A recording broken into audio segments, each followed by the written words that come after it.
sweat into the German campaigns, Commodus announced his intention to wrap things up and head home.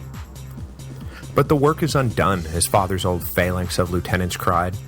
It will only take another year, and then we can all bask in the glory of having defeated the barbarians and added new territory to the empire, just as your father always wanted. It was practically his dying wish that you should lead us to victory. But Commodus was having none of it. He would come to final terms with the Marcomanni and Quadi, and then head back to Rome as soon as possible. There are two interpretations of why Commodus was so quick to withdraw from the Danube, and at least to a good chunk of his father's allies, simply vacate the meaning of 12 years' hard labor in the process. The first take is a high-minded one. Commodus saw himself playing Hadrian to his father's Trajan, that he saw the new German provinces would, rather than add wealth to the empire, prove to be militarily indefensible and become a dangerous drain on the treasury. Whatever romantic notions of victory Marcus had forged in the heat of battle, someone, namely Commodus, had to bring some objective, clear thinking to the situation, and the fact of the matter was, the whole campaign had probably been an unforgivable waste of men and money. To see it through to the end would not secure his father's legacy, it would damn it as an example of criminal overreach. But the other interpretation, and these two rationales are by no means mutually exclusive, is that Commodus had had it up to here with freezing to death in a plague-infested legionary camp. He was going back to Rome, where the baths were hot and the women were plentiful. What was the point of being emperor if you couldn't live like one? Not totally insensible to appearances, Commodus did decide to lead a force across the river one last time, where, after picking a suitably overmatched collection of Germans, he beat said overmatched collection of Germans soundly. This allowed the new emperor the necessary optical cover he needed to declare victory and leave. He came to terms with the grateful and utterly exhausted Quadi and Marcomanni, and in the autumn of 180 AD began the trip back to Rome. What we should make of this decision to leave is still open to debate, but it is worth mentioning that when the Romans called off the fight this time, the Germans took peace for an answer, and it proved to be more than 70 years before there was once again serious trouble north of the Danube. Commodus took the relative peace as proof of the wisdom of his actions, but it is also worth pointing out that the various German tribes had just had the snot kicked out of them for the better part of 12 years. Their leaders were all dead, and the ranks of their armies had been reduced by plague and war, even worse than the legions had been. If Commodus had pursued the same policy a decade earlier, the whole northern empire might have been overrun. But he didn't pursue the policy then, he was pursuing it now, and much as it irked the hawks in the Senate and among his own circle of imperial advisors, there was no great fallout to come from abandoning the war. In October 180, Commodus returned to Rome to begin the process of securing his rule. As you'll recall from last week's episode, Marcus had been very careful about making sure that there would be no pretenders to the throne when Commodus succeeded him, and in this, he was entirely successful. None of his various brothers-in-law had any interest in challenging him, and no one else had the guts or support to pull a fast one on the empire, especially after the fall of Avidius Cassius. But that did not mean that there was not still work to be done. In securing their own positions, Marcus and Antoninus Pius had worked assiduously to curry favor within the senatorial class. But Commodus, as in all things where his father did one thing, he did the exact opposite. Commodus figured his rule would be unchallenged if he won the support of two groups, the soldiers in the field and the masses in the street. He had already earned the love of the common soldiers in the army by canceling the war in Germany. Soldiers, in general, love it when you tell them they don't have to slog around dank forests enduring guerrilla attacks anymore. About earning the love of the people. This meant, first, issuing a generous donative to every male citizen in the city, and second, it meant throwing spectacular games to celebrate his ascension. Fat with cash and prizes, the people, needless to say, were in Commodus's pocket from day one. The Senate, meanwhile, looked on all of this with a mixture of hope and disdain. They knew Commodus's reputation, and knew that he was still a teenager, but hoped that maybe one day, once he's done proving to everyone what a super wonderful guy he is, that he would get down to the serious business and work with the Senate to govern the empire responsibly. But their hope quickly faded, engulfed by the disdain. Because it wasn't just that Commodus planned to ignore the Senate. No, he was about to embark on a policy of openly antagonizing them. There doesn't seem to be any real rationale for Commodus's attitude towards the Senate, and his reasoning may not have been any deeper than that he had been born a high prince and was now the undisputed ruler of the Roman Empire. He was not, as Marcus and Antoninus had been, a member in good standing of the aristocratic Mutual Admiration Society, and probably figured that as long as he had the people and the armies on his side, that he could pretty much do whatever he wanted with the old fuddy-duddies in the Senate. And in a way, he was right.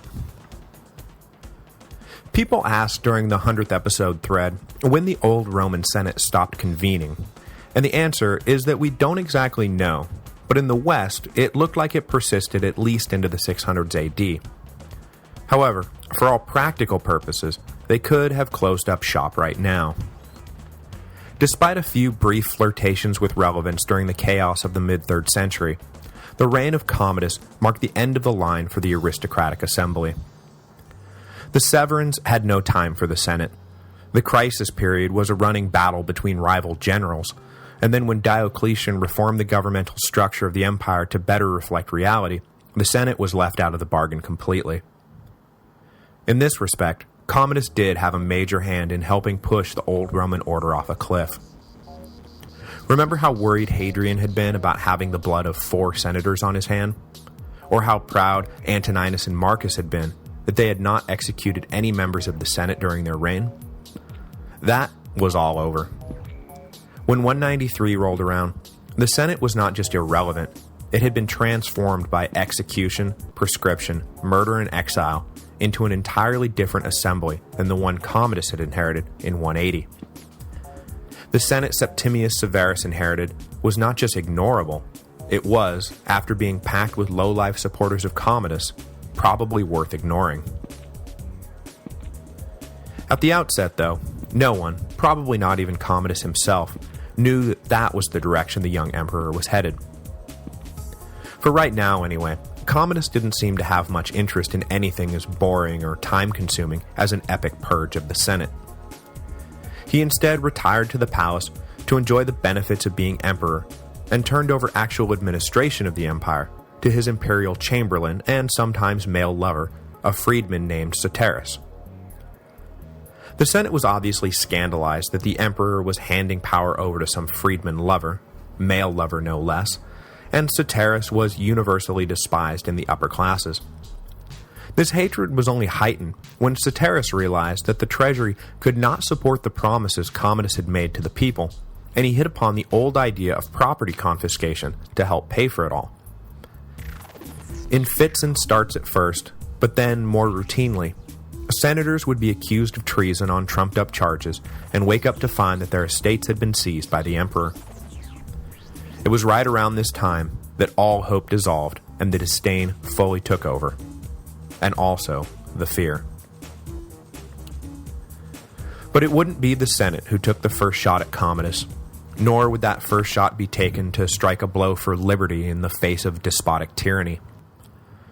Commodus's sister Lucilla, by virtue of her long-dead marriage to Lucius Verus, still retained the title of Augusta, and since the death of Faustina in 175, had enjoyed the perks that came with being the preeminent woman of the empire.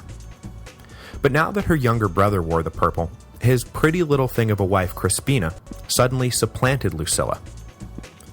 Petty as it sounds, the most commonly relayed version of the story is that the final break came when Lucilla was forced to give up the prized box at the theater in favor of Crispina. From that moment on, it seems that Lucilla opened up a conspiracy to kill her little brother. She took into confidence her lover Marcus Quadratus and a few other particularly dissatisfied senators, though, importantly, not her husband Claudius Pompeianus, who Lucilla seems to have had no like or love for whatsoever, and a plot was hatched. As 181 gave way to 182, the plan hardened and the details were set. A young senator and nephew of Claudius Pompeianus, named Pompeius Quintanus, was enlisted to actually lay the killing stroke, and one night, as Commodus returned home from the theater, Quintanus was hiding in the shadowy porticos of the Colosseum. He leapt out of his hiding place as the imperial party passed, catching the emperor and his bodyguards by surprise. But rather than just killing the emperor, Quintanus added a little dramatic flourish, crying, "See, this is what the Senate sends you."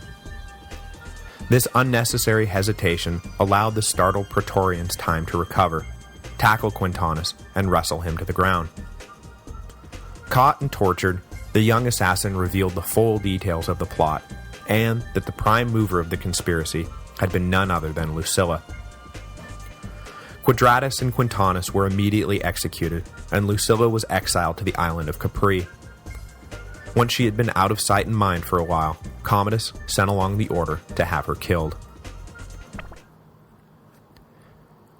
But the attempt on Commodus's life had only been part of the plan.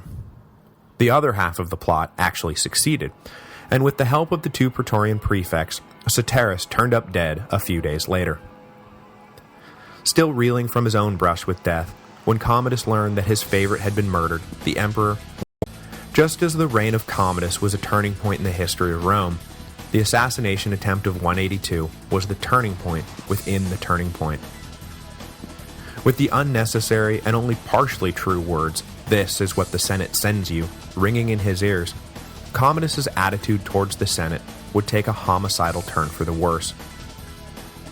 In the immediate aftermath of the botched plot, Claudius Pompeianus wisely retired from public life. Though he was not under suspicion, his wife and nephew had been prime movers in the attempt on the emperor's life. It was time for his long and distinguished career to come to an end.